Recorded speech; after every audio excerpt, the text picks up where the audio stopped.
애도 못 낳는 여자가 돈이나 벌어오니 그게 어디야. 명절 아침 남편은 온 식구 앞에서 저를 웃음거리로 만들었습니다.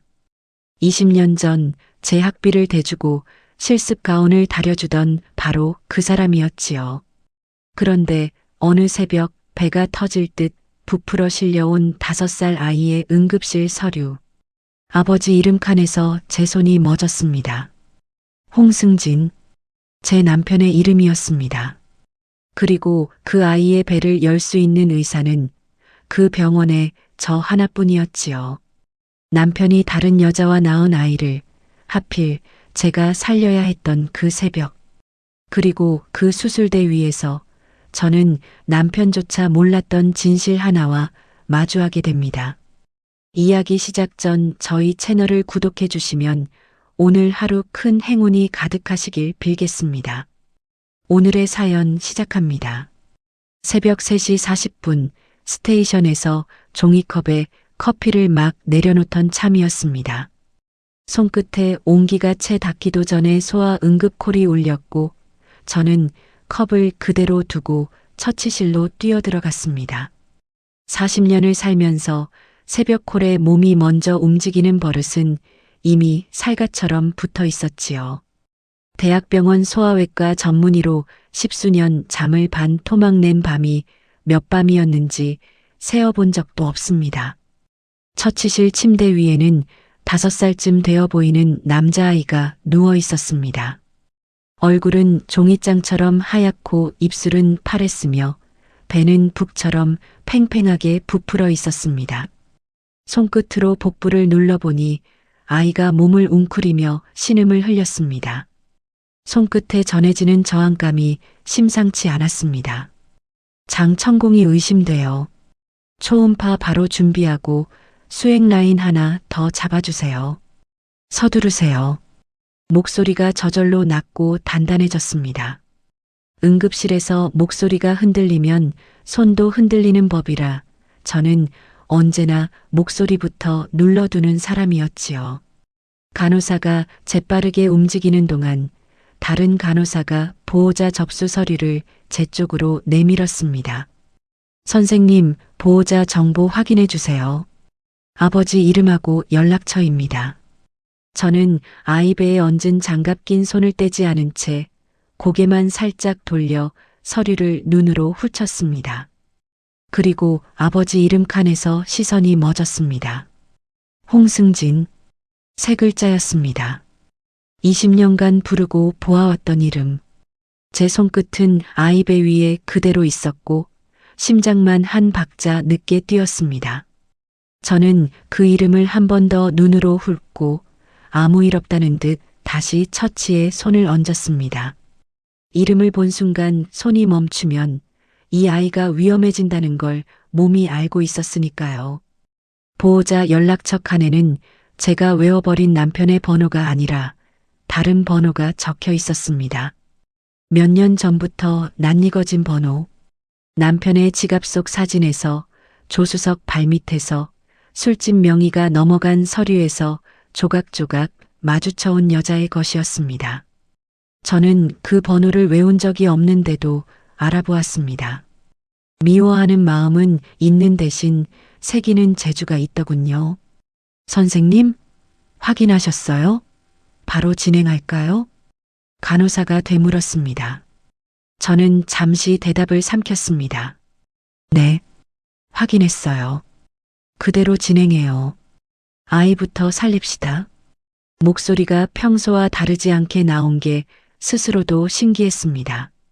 초음파 탐촉자를 아이 배에 대자 화면에 복강 안자유 액체가 잡혔습니다. 예상대로였습니다. 저는 아이의 눈가를 잠깐 보았습니다. 왼쪽 눈가에 작은 점이 있었고 콧대는 오뚝했습니다. 남편의 얼굴이 겹쳐지지 않았습니다. 앞선 두 아이의 사진은 전에 들어 알고 있었는데 이 아이는 그 아이들과도 닮은 데가 없었지요. 어렴풋한 위화감이 스쳤지만 저는 그 생각을 밀어냈습니다. 지금 이 자리에서 제가 할 일은 이 아이가 누구의 아이인지 따지는 게 아니라 이 아이의 배를 열어 목숨을 붙잡는 것이었으니까요. 모니터의 혈압 수치가 뚝뚝 떨어지기 시작했습니다. 혈압 떨어져요. 수액 속도 올리고 마취가 바로 부르세요. 수술방도 지금 준비하라고 하세요. 저는 한 문장 한 문장을 못처럼 박아 넣었습니다. 사적인 생각이 손끝에 끼어들 틈을 주지 않으려면 절차를 먼저 밟는 수밖에 없었습니다. 남의 배는 다 열면서 정작 제 삶은 몇 년째 미뤄둔 사람이었지만 적어도 수술방 문 앞에서만은 한 번도 손을 떨어본 적이 없었지요. 그 순간 당직실 캐비닛 안에 넣어둔 낡은 수첩 한 권이 머릿속을 스쳤습니다. 몇 년째 아무에게도 보이지 않은 물건이었습니다. 통장 거래 내역을 출력해 날짜 순으로 끼워두고 남편이 던진 말들을 진료 메모하듯 여백에 적어둔 수첩. 왜 하필 이 새벽에 이 아이의 배 앞에서 그 수첩이 떠올랐는지 저도 알 수 없었습니다. 몸은 이미 무언가의 시작을 감지하고 있었던 모양입니다. 복도 저편에서 발소리가 다급하게 가까워졌습니다. 도윤아, 우리 도윤이 어디 있어요? 제발요.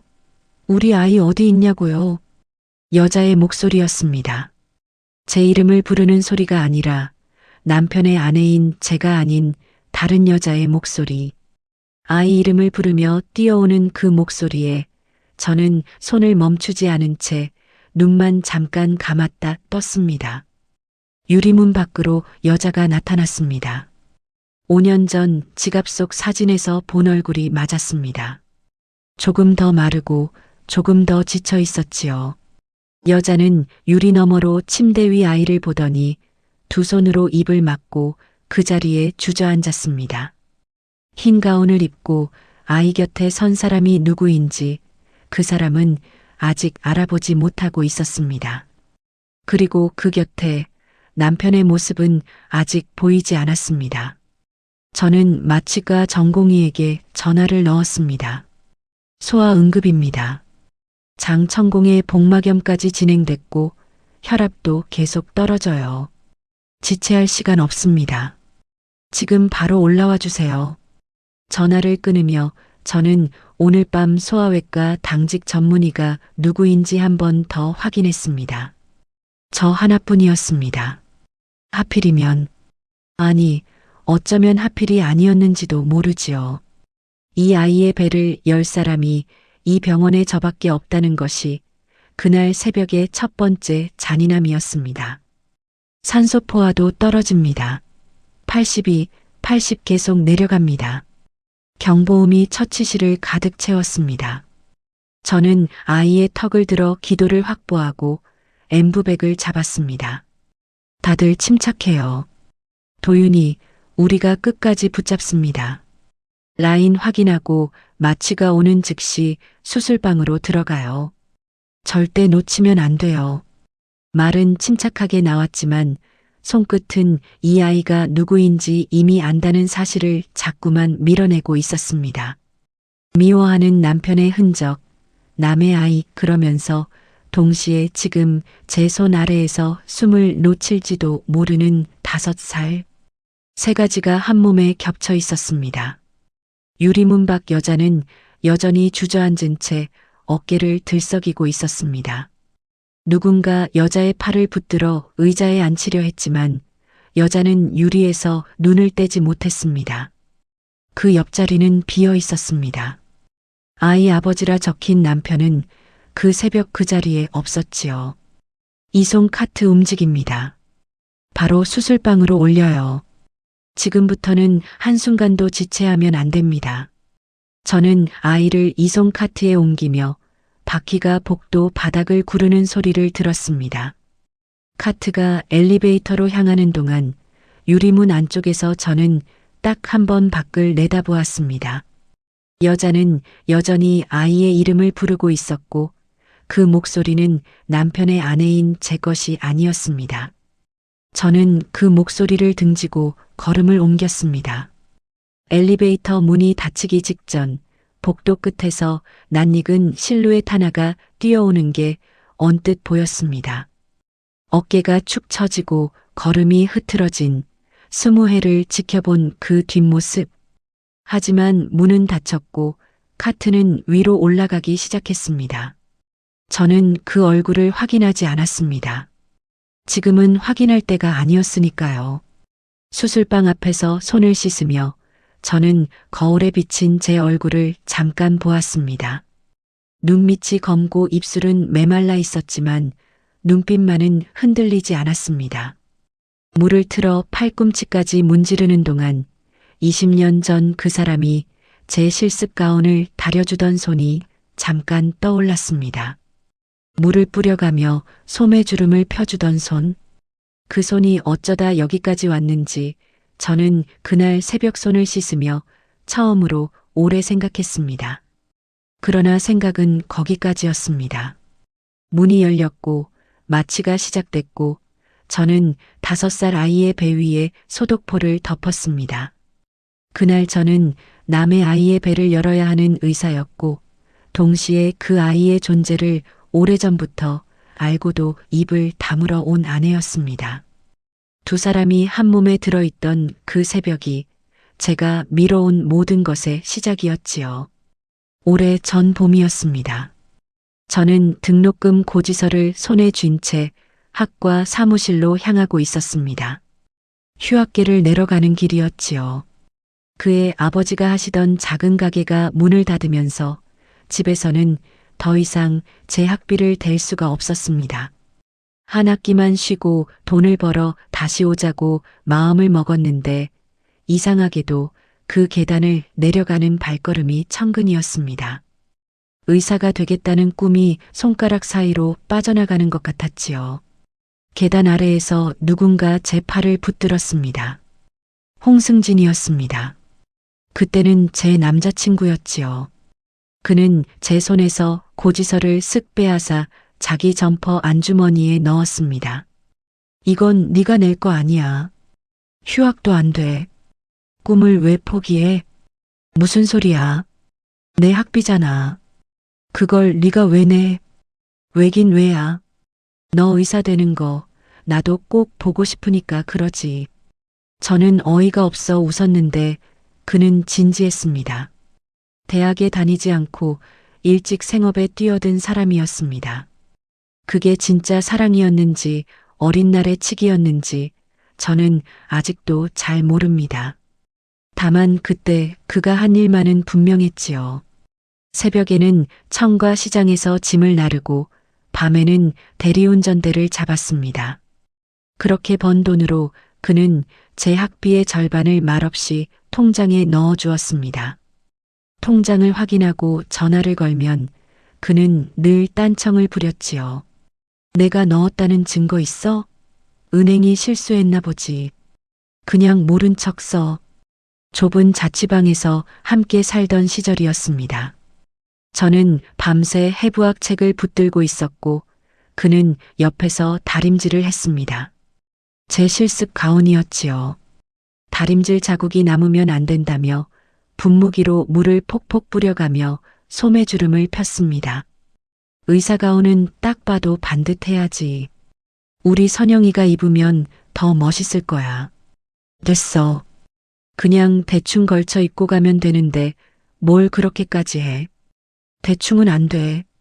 가운만 봐도 이 사람 믿을 만하다는 생각이 들어야지. 저는 그 말이 우스우면서도 눈물이 났습니다.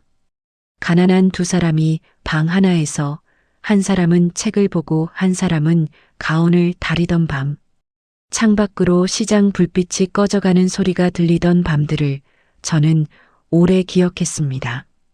제가 의사 국가고시에 붙던 날 그는 시장 안방집에서 케이크를 사왔습니다. 초를 꽂고 불을 붙이더니 저보다 먼저 울더군요. 됐다. 이제 됐어. 우리 선영이 진짜 의사 됐네. 끝까지 해냈네. 그날의 다정함이 너무 선명해서 저는 훗날 그가 완전히 다른 사람으로 변한 뒤에도 마음을 쉽게 정하지 못했습니다. 미련이라는 게 참 질긴 것이라 사람은 눈앞에 매정한 얼굴보다 오래전에 따뜻한 손을 더 오래 붙들고 있더군요. 그게 제 부끄러움의 뿌리였다는 걸 저는 한참 뒤에야 알았습니다. 전공의가 되고부터 저는 병원에서 먹고 잤습니다. 당직실 간이 침대에서 눈을 붙이고 응급콜에 벌떡 일어나 뛰는 나날이었지요. 집에 들어가는 날은 한 달에 손에 꼽을 정도였습니다. 그 사이 남편이 퇴직금을 털어 차린 작은 술집은 손님이 하나둘 줄며 기울어 갔습니다. 그런데 그는 그 사정을 제게 제대로 말하지 않았습니다. 제가 어쩌다 물으면 잘 돌아가니까 신경 쓰지 마. 당신은 병원 일이나 해. 라는 말로 끝이었지요. 가게가 어려워질수록 그는 단골로 드나들던 한 여자에게 술자리 넋두리를 늘어놓기 시작했습니다. 김미희라는 이름이었습니다. 저는 그 이름을 한참 뒤에야 알았고 처음 들었을 때는 그저 가게 단골 중 한 명이겠거니 했습니다. 아내가 병원에 붙어 사는 동안 남편은 자기 넋두리를 받아주는 여자 곁에서 존재를 확인받고 있었던 겁니다. 저를 우러러보던 눈빛이 저를 초라하게 만드는 눈빛으로 바뀌는 동안 그는 다른 데서 우러러봐주는 눈빛을 찾고 있었던 셈이지요. 제가 전문의 자격을 딴 날이었습니다. 저는 그날만큼은 일찍 집에 들어갔습니다. 20년 전 케이크에 초를 꽂아주던 사람이니 이번에도 함께 기뻐해 주리라 믿었지요. 그런데 현관을 열자 케이크 대신 마주한 것은 술상을 없는 남편의 뒷모습이었습니다. 전문이 됐다고? 좋겠네. 이제 나 같은 건 더 우습게 보이겠어. 접시가 바닥에 흩어졌습니다. 김치 국물이 벽지에 튀고 유리 조각이 발밑까지 굴러왔습니다. 저는 문 앞에 선 채로 한동안 움직이지 못했습니다. 당신 지금 무슨 말을 하는 거야? 내가 언제 당신을 우습게 봤어? 안 봤다고? 매달 내 월급이 통장에 찍힐 때마다 내가 어떤 기분인지 알아? 당신은 잘 나가는데 나는 뭐냐고. 오늘은 싸우려고 온 거 아니야. 나도 당신한테 축하받고 싶어서 일찍 온 거야. 그게 그렇게 잘못이야? 축하? 잘난 의사 마누라 밑에서 기죽어 사는 남편한테 지금 내 자랑까지 들으라는 거야? 저는 말없이 쭈그리고 앉아 깨진 조각을 주워 담았습니다. 손끝을 조금 베었지만 아프다는 소리도 내지 않았습니다. 그 순간 저는 어렴풋이 느꼈습니다. 그가 미워하는 것은 제가 아니라 제 앞에서 초라해진 자기 자신이라는 거요. 다림질을 하던 손이 술상을 없는 손으로 변하는 동안 정작 변한 건 제가 아니라 그 사람이 자기를 보는 눈이었던 겁니다. 나 좀 도와줘. 우리끼리 이러지 말자. 우리 예전처럼 다시 해보자. 응? 깨진 접시를 다 담고 일어서며 제가 말했습니다. 그러나 그는 등을 돌린 채 대꾸하지 않았습니다. 뭘 어떻게 도와줄 건데? 내 돈 받아서 겨우 버티면 내가 더 비참해져. 당신은 그것도 몰라?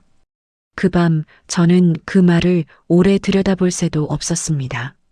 새벽 콜이 울렸고 저는 베인 손가락에 반창고를 붙이고 다시 병원으로 향했습니다. 응급실 문을 밀고 들어서는 순간 집에서 있었던 일은 이미 저 뒤로 밀려나 있었지요. 남의 목숨을 붙잡는 일 앞에서는 제 상처가 늘 뒷전이었으니까요. 그게 제 직업이 준 재주이자 제 삶을 좀먹은 병이기도 했습니다. 그해 여름 시어머니가 집으로 오셨습니다. 반찬을 해오셨다며 부엌을 차지하고는 냉장고를 뒤적이다 한마디 하셨지요. 예, 승진이가 가게 때문에 속이 썩는다. 돈 잘 버는 네가 남편 하나 못 챙겨? 어머니, 저도 가게 사정을 제대로 몰라요. 승진 씨가 물어봐도 말을 안 해요. 남자가 그런 걸 하나하나 내 앞에 보고해야 하니? 의사식이나 됐으면 눈치껏 돈도 되고 남편 기도 살려줘야지. 명색이 의사 마누라. 그 말은 그 뒤로도 두고두고 저를 따라다녔습니다. 돈 버는 사람이니 당연히 돼야 한다는 뜻이었지요. 벌이가 자원으로만 취급될 때 사람은 사람이 아니라 통장이 됩니다. 저는 그때 그 사실을 배웠습니다. 시어머니가 다녀가신 뒤 저는 그날 다림질된 채 옷장에 걸려있던 실습 가운을 한참 바라보았습니다. 이제는 새 가운을 입는데도 그 낡은 가운만은 버리지 못하고 있었지요. 물을 뿌려가며 소매를 펴주던 손이 아직 거기 남아있는 것 같아서였습니다. 하지만 그 손은 이제 없었습니다. 술상을 없는 손이 그 자리를 차지한 지 오래였지요. 저는 옷장 문을 닫으며 언젠가 이 가운도 정리해야 한다고 생각했습니다. 그날이 언제 올지는 몰랐지만요. 돌이켜보면 그 시절 저는 남편이 변해가는 것을 바로 곁에서 지켜보고 있었습니다. 다정하던 청년이 아내를 깎아내리는 사람으로 바뀌는 그 느린 몰락을요. 다만 붙잡을 시간이 없었습니다. 아니, 시간이 없었다는 건 어쩌면 핑계였는지도 모릅니다. 붙잡는 일이 무서워서 저는 매일 병원으로 도망쳤던 것인지도요. 그렇게 미룬 것들이 하나씩 쌓여가는 동안 저는 알지 못했습니다. 그 쌓임의 끝에 무엇이 기다리고 있는지를요. 그 무렵 저는 집에 들어가는 일이 점점 무서워졌습니다. 문을 여는 순간 무슨 말이 날아올지 몰라서였지요. 어느 늦은 밤이었습니다. 야간 수술을 2건 마치고 새벽에야 집에 들어갔는데 신발을 채 벗기도 전에 소파에 앉아있던 남편이 리모컨을 집어 던지듯 소리쳤습니다. 밤낮 없이 병원에 처박혀 사는 여자가 무슨 아내야? 여기가 집이야? 잠만 자고 가는 여관이야? 리모컨이 신발장에 부딪혀 건전지가 튀어나왔습니다. 저는 굴러온 건전지를 주워 식탁 위에 올려놓았습니다. 응급수술이 있었어. 사람 배를 열어놓고 당신 밥 차리러 나올 수는 없잖아. 남의 배는 그렇게 잘 챙기면서 남편 밥은 한 끼도 못 챙겨.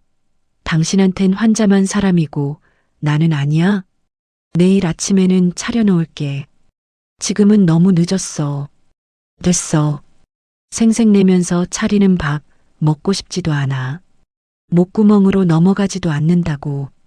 저는 대꾸하지 않고 방으로 들어갔습니다. 대꾸를 하면 새벽 3시까지 이어질 걸 알았으니까요. 참는 게 이기는 거라고 그때는 그렇게 믿었습니다. 참는 게 실은 미루는 것에 불과했다는 걸 한참 뒤에야 알았지요. 명절 아침이었습니다. 시댁에 식구들이 모여 상을 차렸는데 남편이 술잔을 기울이다 저를 향해 웃으며 말했습니다. 애도 못 낳는 여자가 돈이라도 벌어오니 그게 어디야. 안 그래요, 매형? 이것마저 못했으면 진작 쫓겨났지. 상 앞에 앉은 시누이 부부가 어색하게 웃었습니다. 저는 젓가락을 든 손이 잠깐 멎었지만 표정을 바꾸지 않았습니다. 아이가 생기지 않은 건 병원에서 몇 번이나 검사를 했지만 누구의 문제라 할 것도 없었는데 그 사람은 늘 저를 겨냥했지요. 아픈 곳을 정확히 골라 찌르는 사람이었습니다. 그만해. 명절 아침부터 사람들 앞에서 그런 말까지 해야겠어? 당신 지금 선 넘었어. 제 목소리는 낮았지만 흔들리지 않았습니다. 저는 조용히 자리에서 일어나 상을 물리고 부엌으로 들어갔습니다. 접시를 쌓아 물을 틀고 떨리는 손을 물소리 아래 감췄지요. 흐르는 물에 손을 담그고 있으면 손이 떨리는 건지 물이 떨리는 건지 저도 모르게 되니까요. 그때 시어머니가 부엌으로 들어오셨습니다. 제 어깨를 툭 치시더군요. 예, 승진이 기 좀 죽이지 마라. 남자가 저러는 건 네가 남편 노릇을 못하게 만드니까 그런 거야. 말 나온 김에 가게 대출도 네가 좀 막아줘. 이자가 밀린다잖니. 어머니, 저도 요즘 벌이가 예전 같지 않아요. 제 사정도 좀 생각해 주세요. 의사가 돈 못 번다는 소리는 처음 듣는다. 며느리가 돈 좀 내놓아야 집안이 서지. 혼자 움켜쥐고 있으면 누가 예쁘다고 하니? 저는 접시를 헹구며 제가 알아서 생각해 볼게요, 어머니. 몰아붙이지 마세요. 하고 말았습니다. 생각해 보겠다는 말이 몇 년째 같은 자리를 맴돌고 있었지요. 며칠 뒤였습니다. 집에 들어가니 남편이 제 월급 통장을 식탁 위에 펼쳐놓고 있었습니다. 언제 서랍에서 꺼냈는지 페이지가 접혀 있더군요. 이만큼 버는 여자가 남편 대출 하나를 못 막아줘? 당신 돈 벌어서 대체 어디다 쓰는데? 그거 내 통장이야. 왜 남의 물건을 마음대로 꺼내봐? 남의 물건? 부부 사이에 내 돈이 어디 있어? 남편이 좀 본 게 그렇게 큰 죄야? 저는 통장을 도로 가져오다가 매달 같은 날 빠져나가는 항목 하나에 눈이 멎었습니다. 술집 이름으로 된 대출 상환금이었습니다. 매달 자동이체로 꼬박꼬박 빠져나가고 있었지요. 언제부터 걸어둔 건지도 몰랐습니다. 제 월급이 남편 가게 빚을 갚는데 매달 흘러나가고 있었던 겁니다. 이 자동이체 뭐야? 내 허락도 없이 언제부터 빼간 거야? 보면 몰라. 가게 대출 갚는 거잖아. 부부가 이 정도도 못해? 내가 남도 아니고. 저는 그날 통장을 도로 가방에 넣었습니다. 그러고는 병원으로 돌아가 처음으로 통장 거래 내역을 출력했습니다. 진료 기록을 남기듯 날짜 순으로 정리했지요. 언제 얼마가 어디로 빠져나갔는지를요. 무슨 대단한 계획이 있어서는 아니었습니다. 그저 뭔가 잘못 흘러가고 있다는 감각이 손으로 남겨두라고 시켰던 겁니다. 환자 상태가 이상하면 일단 기록부터 남기는 게 몸에 밴 사람이니까요. 출력한 종이를 접어 저는 오래전부터 가지고 있던 낡은 수첩 사이에 끼웠습니다. 표지가 다해진 손바닥만 한 수첩이었지요. 그걸 당직실 개인 캐비닛 안쪽에 넣어두었습니다. 아무도 열어보지 않는 저만 아는 자리였습니다. 그날 이후로 이상한 버릇이 생겼습니다. 남편이 던진 말들을 진료 메모하듯 수첩 여백에 짧게 적어두는 버릇이었지요. 날짜와 한두 줄, 명절, 애 못 낳는 여자 발언, 시누이 부부 앞, 월급 통장 무단 열람, 대출 상환 종용. 감정을 길게 쓰지는 않았습니다. 그저 사실만 남겼지요. 감정을 쓰기 시작하면 무너질 것 같아서 저는 늘 사실 뒤에 숨었습니다. 동료 한 선생이 그 무렵 저를 자주 챙겼습니다. 하루는 당직실에 멍하니 앉아있는 저에게 커피를 내밀며 이렇게 물었지요. 선생님은 남의 배는 망설임 없이 열면서 정작 자기 집안은 언제 들여다볼 거예요? 계속 모른 척할 수는 없잖아요. 다음에 쉬는 날, 그때는 제대로 생각해 보려고요. 그 다음 쉬는 날이 몇 년째 안 오는 것 같은데요. 선생님, 자꾸 미루면 더 깊어져요. 저는 웃고 말았습니다. 뼈아픈 말이었지만 웃음으로 덮는 게 편했으니까요. 한 선생은 더 캐묻지 않았습니다. 다만 미룬 일이 나중에는 제일 무서운 일이 됩니다. 하고 짧게 덧붙이곤 자리를 떴지요. 어느 날 야간 수술을 마치고 탈의실 거울 앞에 섰습니다. 거울 속 얼굴이 낯설었습니다. 하루 종일 마주한 어떤 환자보다도 제 얼굴이 더 지쳐 보였지요. 눈밑은 검고 입술은 텄고 어깨는 안으로 말려 있었습니다. 남의 얼굴색은 그렇게 잘 살피면서 제 얼굴은 몇 년을 안 본 사람 같았습니다. 그 무렵부터 이상한 냄새를 여러 번 스쳤습니다. 남편의 옷에서 나던 아이로션 냄새였지요. 분유 냄새 같기도 하고 아기 물티슈 냄새 같기도 한. 저는 그때마다 알아챘지만 피곤하다는 이유로 넘겼습니다. 정확히는 알아채고도 확인하기가 무서웠던 겁니다. 확인하는 순간 무너질 것을 몸이 먼저 알고 피했던 거지요. 신호는 계속 쌓였습니다. 남편이 집에 안 들어오는 날이 늘었고 밤늦게 전화를 받으면 아기 우는 소리가 얼핏 들리다 끊겼습니다. 지갑에서 낯선 영수증이 나오기도 했지요. 소아과 진료비 영수증이었습니다. 저희 부부에게는 아이가 없는데도요. 당신 요즘 어디서 자고 다녀? 집에 안 들어오는 날이 너무 많잖아. 한 번은 제가 물었습니다. 어디긴 어디야. 가게에서 자지. 새벽까지 정산하고 나면 집에 올 힘도 없어. 가게에 아기가 있어? 전화할 때마다 아기 우는 소리가 들리던데. 무슨 소리야? 이제 별걸 다 의심하네. 당신 옷에서도 자꾸 아이로션 냄새가 나. 한두 번이 아니야. 단골집에 좀 안아준 게 그렇게 수상해? 사람 피곤하게 꼬투리 잡지 말고 그만해. 그는 방문을 닫아버렸습니다. 저는 닫힌 문 앞에 서서 더 묻지 않았습니다. 물으면 다 무너질 것 같았거든요. 그래서 저는 또 미뤘습니다. 마주할 여유가 없다는 이유로요. 미룬 일들이 수첩 두께만큼 쌓여갔습니다. 종이가 끼워질 때마다 수첩은 조금씩 두꺼워졌지요. 저는 그 두께를 볼 때마다 부끄러웠습니다. 남의 몸속은 그렇게 열심히 들여다보면서 제 삶은 왜 이렇게 방치하고 있나 싶어서요. 다만 그때는 몰랐습니다. 부끄러움에 미뤄두었던 그 수첩의 두께가 언젠가 저를 지켜줄 유일한 무기가 될 줄은요. 미루는 손과 기록하는 손이 같은 손이었다는 걸 저는 훨씬 나중에야 알게 됐습니다. 5년 전 겨울이었습니다. 그날은 남편이 술을 마시고 대리를 불러 들어온 밤이었지요.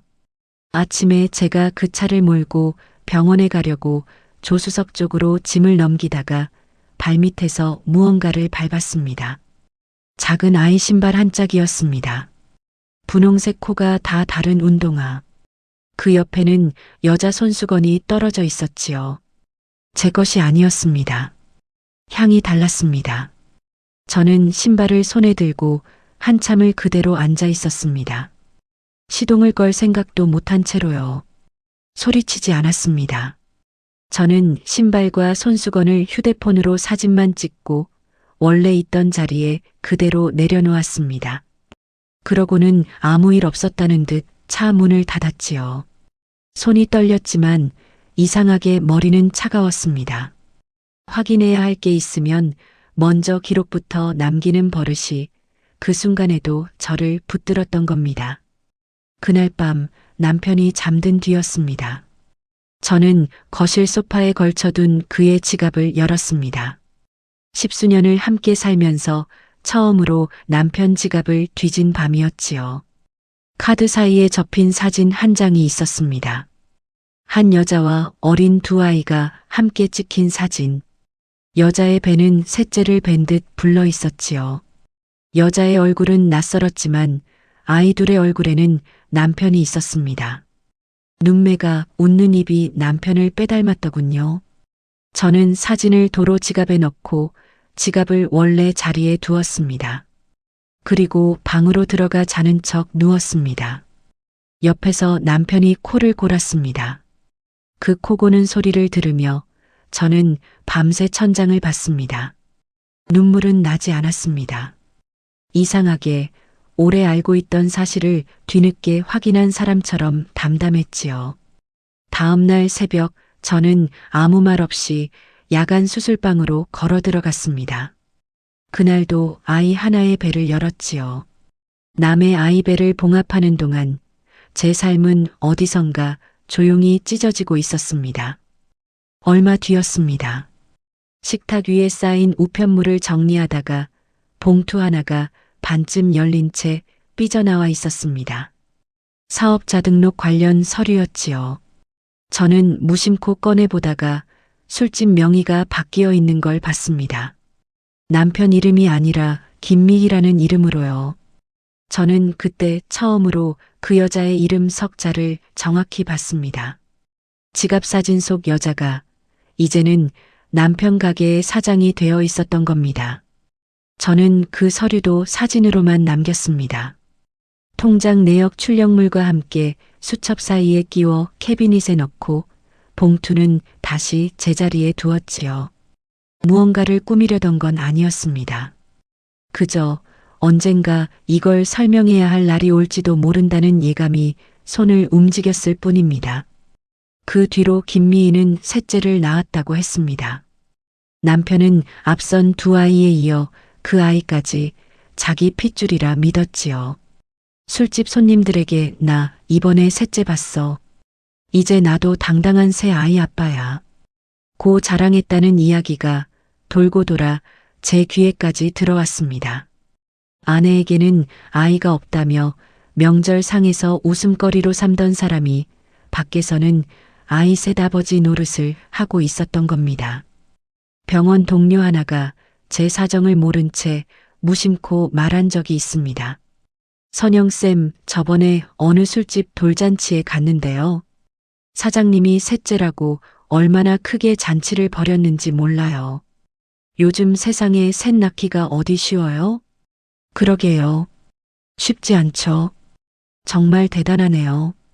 저는 웃으며 대꾸했습니다. 그 술집이 제 남편의 가게였다는 걸 그 자리에서는 말하지 않았습니다.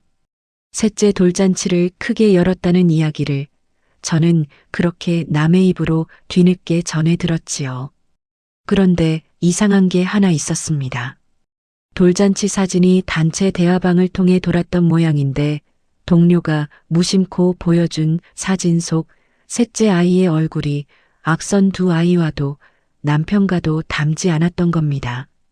눈가에 작은 점이 있고 콧대가 오뚝했지요. 앞선 두 아이가 남편을 빼닮았던 것과는 딴판이었습니다. 저는 그 위화감을 오래 들여다보지 않았습니다.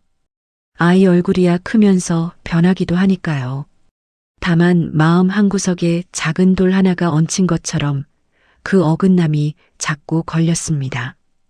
의사의 눈은 때로 마음보다 먼저 무언가를 알아채는데 그때 제 눈은 이미 무언가를 봤던 것 같습니다.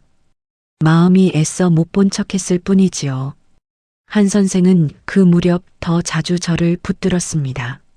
선생님, 지금 정리하지 않으면 나중에는 선생님 월급까지 전부 저 사람 것이 돼요. 그걸 몰라서 이러는 건 아니잖아요. 알아요. 나도 알아요. 그런데 왜 아무것도 안 해요? 계속 참으면 저 사람은 자기가 옳은 줄 알아요. 저는 대답하지 못했습니다. 통장에서 매달 빠져나가는 상환금을 계산해 보면 이미 그 가게에 들어간 제 돈이 적지 않았습니다. 그런데도 소송이라는 단어를 떠올릴 때마다 20년 전 다림질을 하던 그 손이 함께 떠올랐지요. 물을 뿌려가며 소매를 펴주던 손이요. 그 손과 지금 술상을 엎는 손이 같은 사람의 손이라는 게 저는 아직도 믿기지 않았던 겁니다. 미련이라는 건 참 사람을 오래 붙잡아둡니다. 어느 새벽 당직실 거울 앞에 오래 서 있었습니다. 명색이 의사라는 사람이 제 집 하나 건사하지 못하고 있다는 부끄러움이 목까지 차올랐지요. 남들은 다 살리면서 정작 제 삶은 왜 이렇게 방치하고 있나? 거울 속 얼굴은 대답이 없었습니다. 선생님, 다른 건 묻지 않을게요. 이것 하나만 솔직하게 대답해봐요. 며칠 뒤 한 선생이 물었습니다. 선생님이 저 사람을 못 놓는 게 아직 좋아해서예요? 아니면 모든 걸 끝내는 게 무서워서예요? 저는 한참 만에 대답했습니다. 무서운 것 같아요. 다 정리하고 나면 내가 그동안 어떻게 살았는지 똑바로 봐야 하잖아요. 한 선생은 고개를 끄덕였습니다. 아파도 마주해야 끝나요. 그게 선생님이 다시 사는 길이에요. 저는 그 말을 수첩에 적지 않았습니다. 적지 않아도 오래 남는 말이 있으니까요. 그렇게 몇 해가 또 흘렀습니다. 저는 여전히 미뤘고 남편은 여전히 밖에서 아버지 노릇을 했으며 김미희는 셋째를 키웠습니다. 셋째의 눈가에 있던 그 작은 점이 무엇을 뜻하는지 그때의 저는 알지 못했습니다. 정리해야 할 날은 제가 마음의 준비를 마친 어느 좋은 날에 오지 않았습니다. 그날은 예고 없이 부풀어 오른 5살의 배와 새벽 응급콜과 함께 들이닥쳤지요. 제가 몇 년을 미뤄온 모든 것이 하필 제가 가장 도망칠 수 없는 자리에서 저를 마주 보러 온 겁니다. 그리고 그 새벽 저는 알게 됩니다. 셋째의 눈가에 있던 그 점이 왜 남편을 닮지 않았는지를요. 수술방으로 올라가기 전 저는 처치실에서 다시 한번 아이의 배를 초음파로 확인했습니다. 복강 안에 자유액체가 고여 있었고 장벽 일부가 이미 무너져 내린 그림이 화면에 잡혔지요. 더 볼 것도 없었습니다. 즉시 개복 필요합니다. 동의서 준비해 주세요. 간호사가 보호자에게 서명을 받으러 뛰어나갔습니다. 그 사이 뒤늦게 처치실 앞에 도착한 여자가 있었지요. 김미희였습니다. 5해 전 지갑 사진 속에서 사업자 등록 서류 위에서 이름으로만 마주쳤던 사람. 이제는 흰 가운을 입은 저와 유리 하나를 사이에 두고 서 있었습니다. 그런데 여자는 저를 알아보지 못했습니다. 아이만 바라보느라 가운 입은 사람이 누구인지 살필 겨를이 없었던 겁니다. 간호사가 내민 동의서 위에서 여자의 손에 쥔 펜이 부들부들 떨렸습니다. 여기 서명하시면 돼요. 보호자님, 우리의 괜찮은 거죠? 죽는 거 아니죠? 지금 최선을 다하고 있어요. 서명부터 해주세요. 여자의 얼굴을 저는 한눈에 알아봤습니다. 그러나 사적인 인지를 접었습니다. 지금 이 자리에서 저 여자가 누구인가는 이 아이의 배를 여는 일 앞에서 아무 의미가 없었으니까요. 저는 응급 절차를 먼저 밟았습니다. 그게 제가 할 수 있는 유일하게 옳은 일이었지요. 남편에게는 전화가 닿지 않았습니다. 미희가 몇 번이나 통화 버튼을 눌렀지만 신호만 갈 뿐이었지요. 그러다 여자는 갑자기 손으로 입을 막더니 화장실 쪽으로 뛰어가 버렸습니다. 겁에 질린 사람이 흔히 그러듯 견디지 못하고 자리를 피한 겁니다. 응급 상황이라 우리는 규정에 따라 수술 준비를 이어갔습니다. 아이의 목숨은 보호자가 자리를 비운다고 기다려주지 않으니까요. 수혈 준비를 하던 담당의가 결과지 한 장을 들고 제게 다가왔습니다. 표정이 묘했지요. 선생님, 혈액형 검사 결과가 좀 부모 어느 쪽 조합으로도 나오기 어려운 형인데요. 판독 한번 봐주시겠어요? 저는 종이를 받아 2번 읽었습니다. 아이의 혈액형과 접수 서류에 적힌 아버지 홍승진의 혈액형, 그리고 보호자로 온 미희의 것까지요. 숫자만 보면 이 아이는 그 2사람 사이에서 나올 수 없는 조합이었습니다. 가슴 한구석이 서늘해졌습니다. 셋째의 눈가에 있던 그 작은 점, 남편을 닮지 않던 콧대, 오래 걸려있던 위화감이 그제야 숫자 앞에 모습을 드러냈지요. 이 아이가 남편의 핏줄이 아닐 수 있다는 의심을 저는 처음으로 마음이 아닌 데이터 앞에서 마주했습니다. 그러나 입 밖에 내지 않았습니다. 판독은 이따 다시 보죠. 지금은 수혈부터. 비형 준비되죠? 네, 준비됐습니다. 담당인은 더 묻지 않고 결과지를 챙겼습니다. 지금 이 자리에서 친잔이 아닌 이를 따지는 건 죽어가는 아이 앞에서 아무 의미가 없었습니다.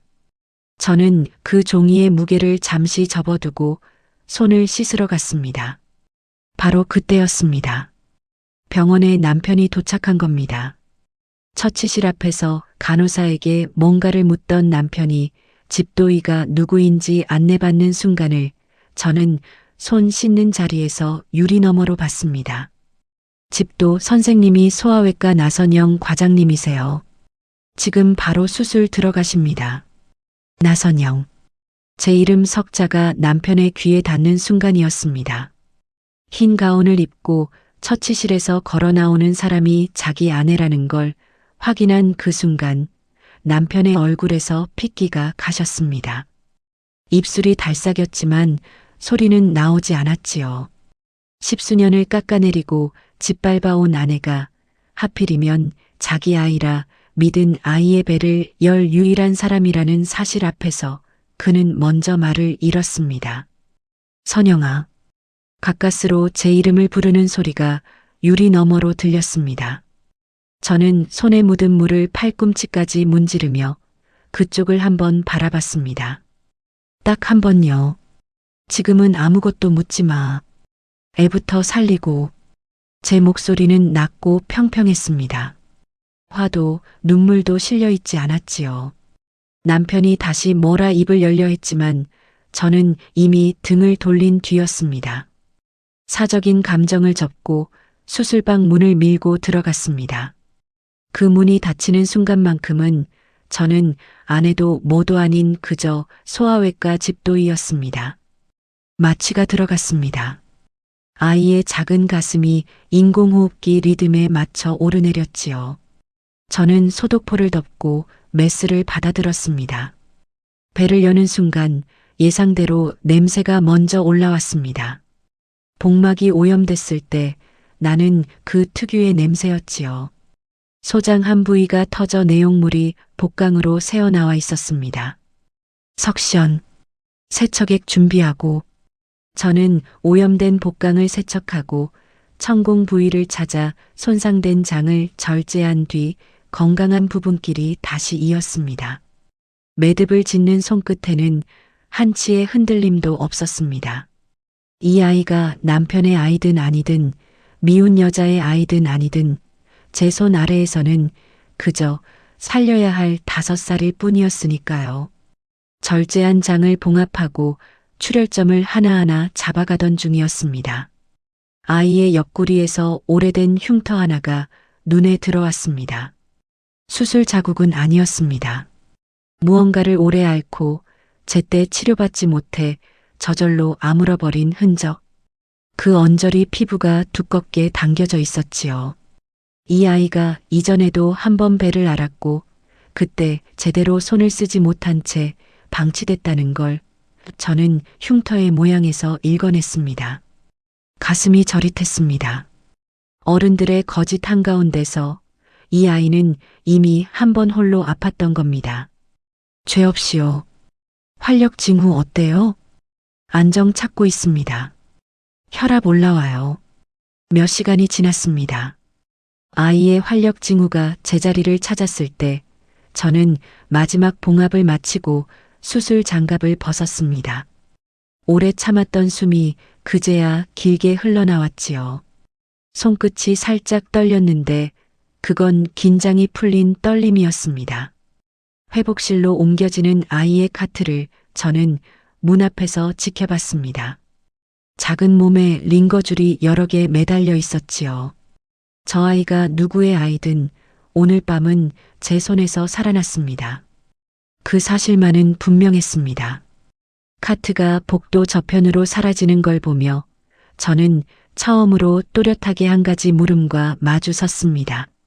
남들은 다 살리면서 정작 내 삶 하나는 왜 이렇게 방치했을까? 몇 년을 부끄러움 뒤에 숨겨온 물음이었습니다.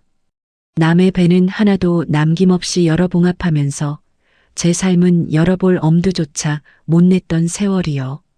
흉터 하나 없이 아물게 하려고 그렇게 애를 쓰면서 정작 제 안의 흉터는 아무렇게나 방치해 두었던 겁니다.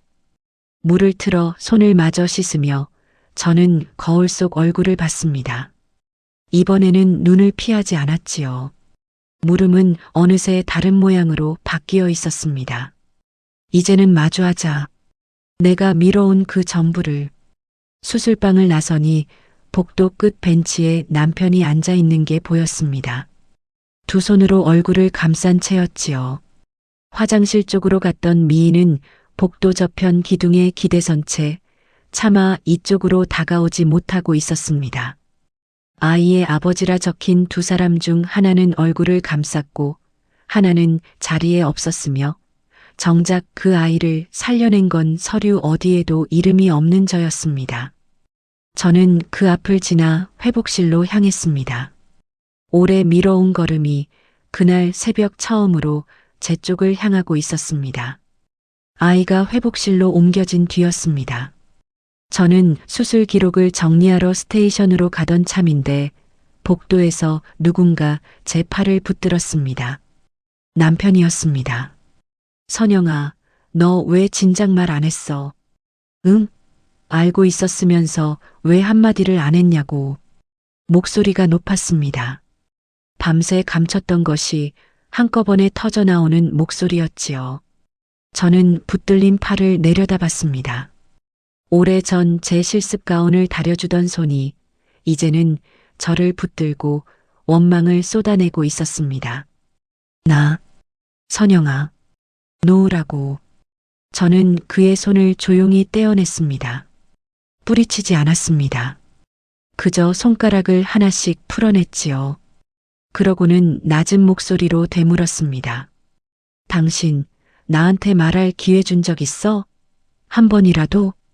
남편은 입을 다물었습니다. 저는 대답을 기다리지 않고 돌아섰습니다. 몇 년을 미뤄둔 물음이었는데 막상 입 밖에 내고 나니 손끝 하나 떨리지 않더군요. 미련이라는 게 그렇습니다. 붙들고 있을 때는 천근인데 놓고 나면 거짓말처럼 가벼워집니다. 화장실로 사라졌던 미희가 그제야 복도로 돌아왔습니다. 창백한 얼굴로 걸어오다가 남편 곁에 선 저를 보고 걸음이 멎었지요. 흰 가운, 목에 건 청진기, 명찰의 이름 석자. 그제야 여자는 집도이가 누구였는지를 깨달았습니다. 자기가 술집을 넘겨받고 살림을 옮겨 앉은 그 남자의 본처. 그 사람이 밤새 자기 아이의 배를 열고 있었다는 사실을요.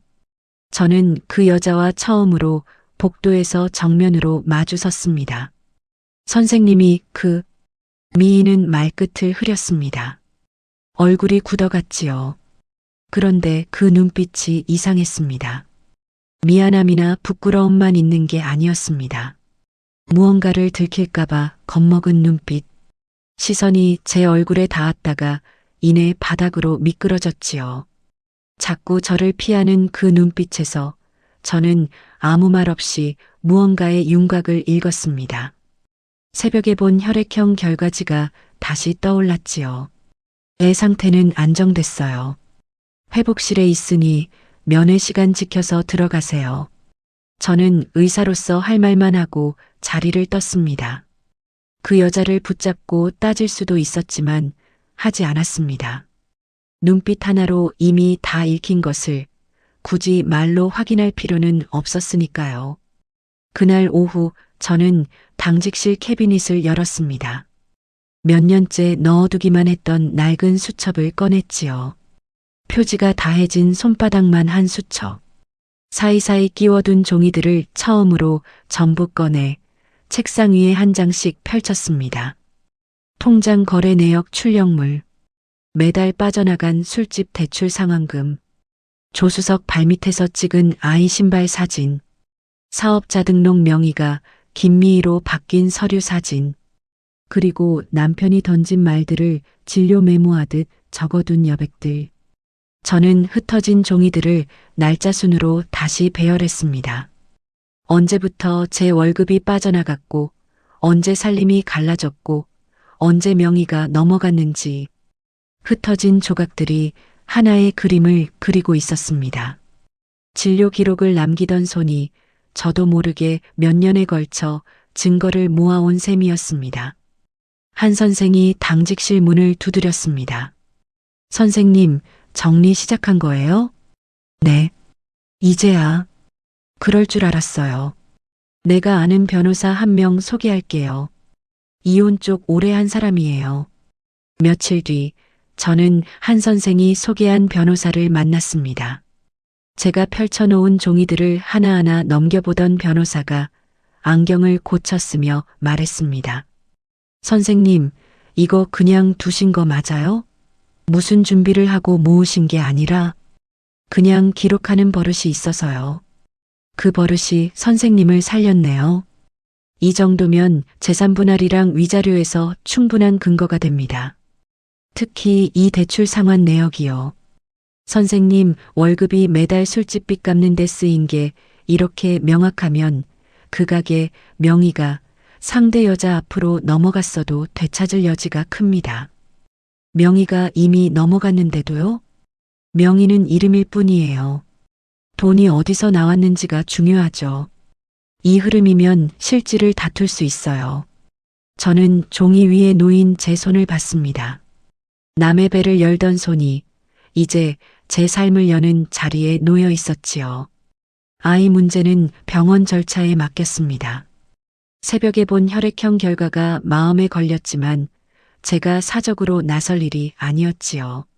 아이의 앞으로의 치료와 보호를 위해 유전자 검사는 병원 아동보호 담당 부서와 법적 대리 요청을 통해 진행되도록 했습니다. 저와 이해관계가 없는 부서가 맡도록 한 겁니다. 제 손으로 파헤치는 대신 절차가 진실을 밝히게 두는 편이 옳았으니까요. 며칠 뒤 검사지가 나왔습니다. 담당 부서를 통해 전해 들은 결과는 새벽에 제가 숫자 앞에서 마주했던 의심 그대로였습니다.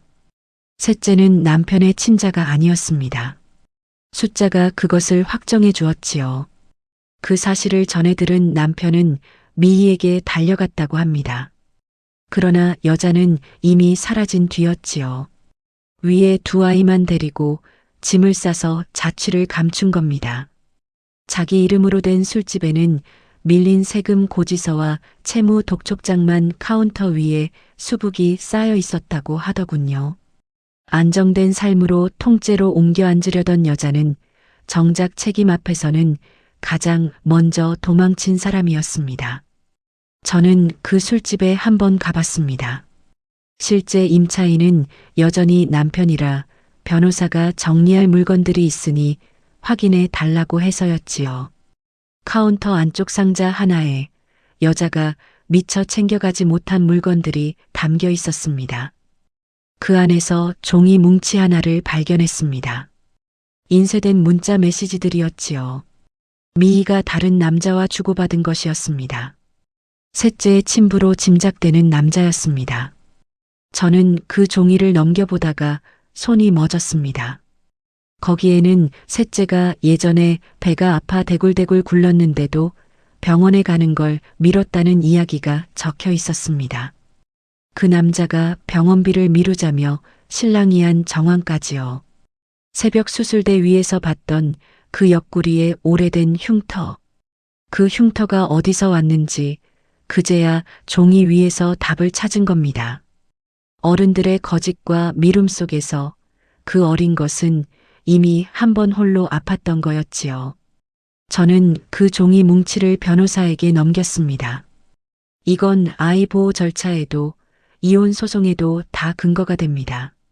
선생님, 잘 찾으셨어요. 남편은 그제야 자기가 아내에게도 밖에 여자에게도 속고 있었다는 걸 깨달았습니다. 병원 주차장에 세워둔 차 안에 그는 한참을 그대로 앉아 있었지요. 시동도 걸지 않은 채로요. 저는 스테이션 창밖으로 그 모습을 잠깐 내려다봤습니다. 예전 같으면 마음이 흔들렸을 텐데 이번에는 그저 담담했습니다. 미련은 이미 손을 떠난 뒤였으니까요. 변호사가 마지막으로 서류를 내밀었습니다. 소송 준비 다 됐습니다. 이제 선생님이 원고란에 서명만 하시면 돼요. 저는 펜을 들었습니다. 원고란에 제 이름 석자를 적어 넣었지요. 나선영. 몇 년을 미뤄온 그 세 글자를 그날 처음으로 제 삶을 위해 썼습니다. 이제야 제 차례가 왔다는 걸 저는 조용히 받아들였습니다. 이혼 소송이 시작되자 남편이 처음으로 옛일을 들먹였습니다. 병원 앞까지 찾아와 저를 붙잡고 이렇게 말했지요. 선영아, 너 의대 휴학한다고 할 때 내 학비 대준 사람이 누구야? 응? 나야. 내가 새벽마다 시장에서 짐 나르고 밤에 대리 뛰어서 내 등록금 절반 넣어줬잖아. 너 그거 다 잊었어? 저는 잊지 않았습니다. 물을 뿌려가며 제 실습 가운을 다려주던 손도 케이크에 초를 꽂고 저보다 먼저 울던 얼굴도 기억하고 있었지요. 그날 밤 집에 돌아가 옷장을 열었습니다. 다림질된 채 걸려있던 낡은 실습 가운. 몇 해가 지나도록 버리지 못하고 걸어두었던 물건이었습니다. 물을 뿌려 소매를 펴주던 손이 아직 거기 남아있는 것 같아서요. 저는 가운을 꺼내 한참을 들여다봤습니다.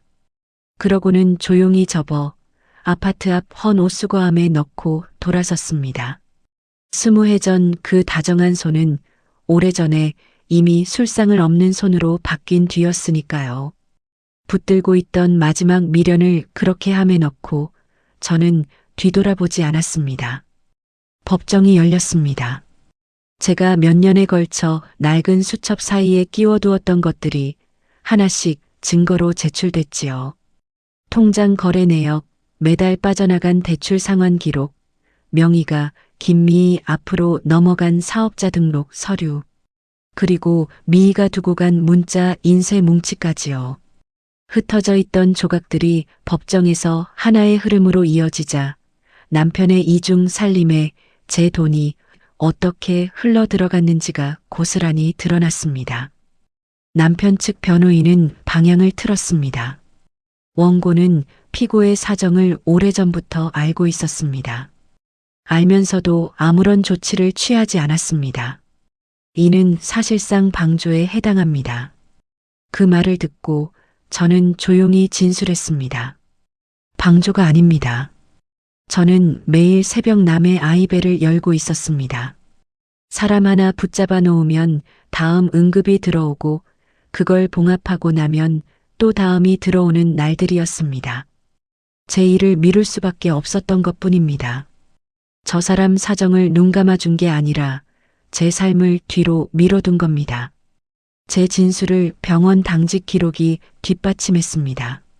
남편 측이 알고도 방조했다고 주장한 그 날짜들에 저는 대부분 수술방에 있었습니다. 기록은 거짓말을 하지 않았지요. 방조라던 주장은 오히려 남편의 외도와 재산 은닉을 스스로 인정하는 꼴이 되고 말았습니다. 재판부는 술집 운영에 들어간 제 자금과 오랜 기간 쌓인 정신적 피해를 인정했습니다. 재산 분할과 위자료가 저에게 유리하게 결정됐지요.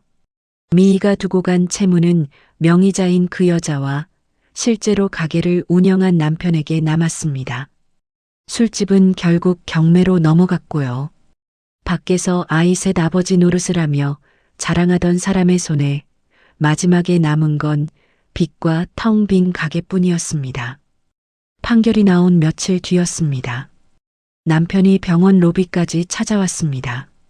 사람들이 오가는 그 넓은 로비 한복판에서 그는 제 앞에 무릎을 꿇었습니다. 선영아, 다시 시작하자. 응? 우리 예전에 좋았잖아.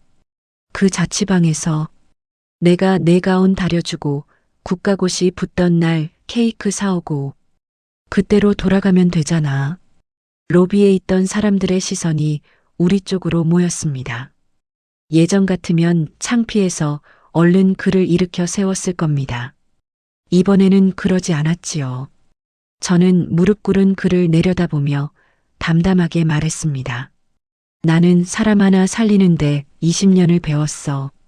그런데 당신을 살리는 법은 배운 적이 없어. 남편은 고개를 들지 못했습니다. 저는 더 말하지 않았습니다. 그의 사과를 받지도 거절하지도 않았지요. 받아들일 것도 뿌리칠 것도 없었습니다. 이미 제 삶에서 그의 자리가 사라진 뒤였으니까요. 선영아. 등 뒤에서 그가 다시 제 이름을 불렀습니다. 저는 걸음을 멈추지 않았습니다. 회복실에 있는 아이의 상태를 확인하러 가야 했으니까요. 로비 바닥에 오래 앉아있던 사람을 뒤로하고 저는 엘리베이터에 올랐습니다. 그 무렵 시어머니에게서 전화가 왔습니다. 몇 번을 무시하다 한 번 받았지요. 예, 선영아. 승진이가 저렇게 무너졌는데 너는 사람이 어쩜 그렇게 매정하니? 그래도 한때 부부였는데. 어머니, 그 한때 부부한테 애도 못 낳는 여자라고 상 앞에서 웃으신 게 누구셨죠? 전화 너머가 잠깐 조용해졌습니다. 그건 승진이가 홧김에 가게 대출 갚아달라고 제 어깨 치신 것도 홧김이셨어요? 어머니, 이제 저한테 그런 말씀은 안 하셨으면 해요. 시어머니는 더 말을 잇지 못했습니다. 아들의 이중살림도 친자가 아니라는 사실도 다 드러난 마당이었지요. 며느리 벌이를 당연한 자원처럼 여기며 몰아세우던 목소리는 명분을 잃고 조용히 잦아들었습니다. 저는 정중하게 인사하고 전화를 끊었습니다. 미워도 소리 지르지 않았지요. 그럴 필요조차 없는 사람이 되어 있었으니까요. 며칠 뒤 저는 낡은 수첩을 다시 꺼냈습니다. 몇 년을 캐비닛에 넣어두었던 물건. 마지막 장에는 남편의 이름과 그가 던진 말들이 진료 메모처럼 적혀 있었지요. 저는 그 위에 아무 표시 없이 새 메모를 덧대어 적었습니다. 그날 회복실 아이의 경과였습니다. 원망의 기록 위에 살려낸 생명의 기록을 얹은 셈이었지요. 그러고는 수첩을 캐비닛에서 꺼내 곧 옮겨갈 새 책상 서랍 매니 칸에 넣었습니다. 숨겨두는 물건이 아니라 곁에 두는 물건으로요.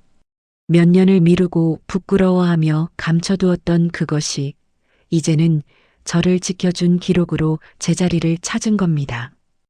헌 옷수거함에 넣은 가운도, 지갑에서 확인했던 오래된 사진도 이제는 제 하루 어디에도 남아있지 않았습니다. 매달 빠져나가던 상환금도 멎었지요.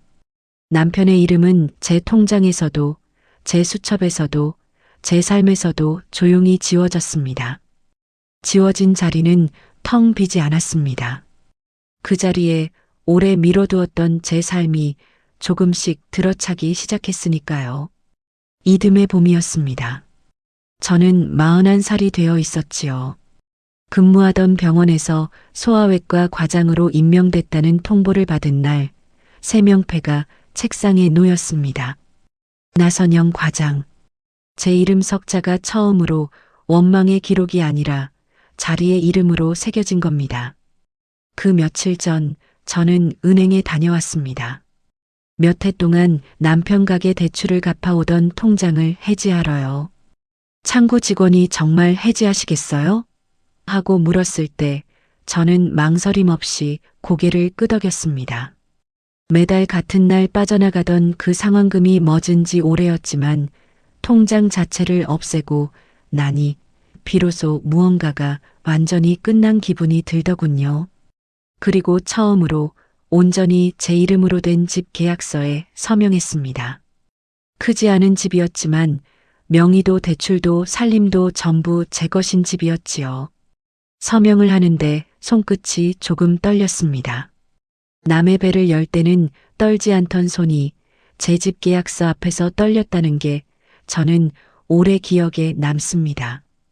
새 집으로 이사한 날 옷장을 정리하다 저는 잠깐 멈춰 섰습니다. 예전 옷장에는 남에게 다림질받던 낡은 가운 한 벌이 오래 걸려 있었지요. 이제 그 자리에는 제가 직접 다린 흰 가운 여러 벌이 나란히 걸려 있었습니다. 각을 세워 다린 소매가 줄지어 있는 걸 보며 저는 잠깐 웃었습니다. 이제 제 가운은 제가 다립니다. 셋째 아이는 완전히 회복했습니다. 옆구리의 흉터 위에 새 수술 자국이 하나 더 생겼지만 그 배는 이제 부풀지 않았지요. 아이는 아동보호 절차를 거쳐 안전한 보호자에게 인계됐습니다. 저는 그 과정이 마무리되는 것까지 지켜봤지요. 제가 직접 나설 수 있는 일은 아니었지만 살려낸 아이가 어디로 가는지만은 끝까지 확인하고 싶었습니다. 미워도 아이만은 외면하지 않았다는 것. 그 한 가지가 몇 년을 무너지지 않게 붙들어준 마지막 선이었다는 걸 저는 압니다. 남편의 흔적이자 남의 아이였지만 수술대 위에서 저는 단 한 번도 이 아이를 미워한 적이 없었습니다. 죄 없는 5살에게 어른들의 거짓을 물릴 수는 없었으니까요. 얼마 뒤 아이의 친부가 뒤늦게 나타났다는 소식을 담당 사회복지사를 통해 전해 들었습니다. 옆구리 흉터에 얽힌 과거를 인정하고 양육 절차를 밟기 시작했다고 하더군요. 문자 속에서 병원비를 미루자며 실랑이 하던 그 남자가 뒤늦게라도 아이 앞에 섰다는 이야기였습니다. 저는 그 소식을 듣고 오래 앉아 있었습니다.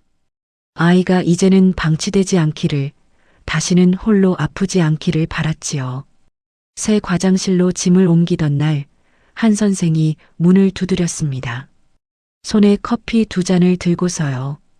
이제야 선생님 인생 차트를 선생님이 직접 쓰기 시작했네요. 그러게요. 남 차트만 쓰다가 남배는 그렇게 잘 열더니 정작 본인 집안 여는 데는 왜 그렇게 오래 걸렸어요? 무서웠거든요. 열고 나면 뭘 마주해야 할지 몰라서. 한 선생이 웃으며 커피를 책상에 내려놓았습니다. 그래서 마주해보니 어때요? 할만하네요. 진작 열걸 그랬어요. 우리는 마주보고 웃었습니다. 미룬 일이 제일 무서운 거라던 그의 말이 몇 해가 지나 그렇게 매듭을 지었지요. 그날 오후 저는 새벽 당직을 서던 그 응급실을 지나갔습니다. 처치실 앞을 지나는데 문득 그날 새벽의 보호자 서류가 떠올랐지요. 아버지 이름 칸에 적혀 있던 세 글자와 그 앞에서 잠깐 멎었던 제 손끝이요. 그 서류 앞에서 아무 말도 못하고 그저 아이 배에 손을 얹은 채 이름을 밀어내던 저. 이제 저는 제 이름으로 과장실 문을 엽니다.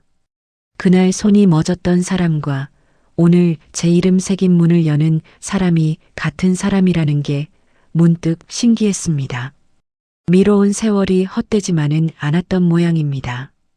그 긴 방치의 끝에 저는 결국 제 손으로 저를 살려냈으니까요. 처치실 유리창에 흰 가운 차림의 제 모습이 비쳤습니다. 저는 잠시 그 모습을 바라봤습니다. 눈 밑에 그늘은 여전했지만 어깨는 더 이상 안으로 말려있지 않았지요.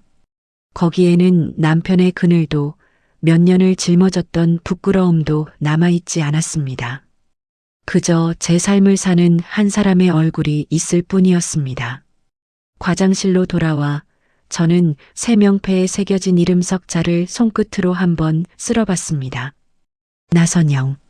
20해 전 다림질된 가운을 입고 국가고시장에 들어서던 이름이자 몇 년을 남편의 원망 뒤에 숨어있던 이름이자 이제 온전히 제 것이 된 이름이었습니다.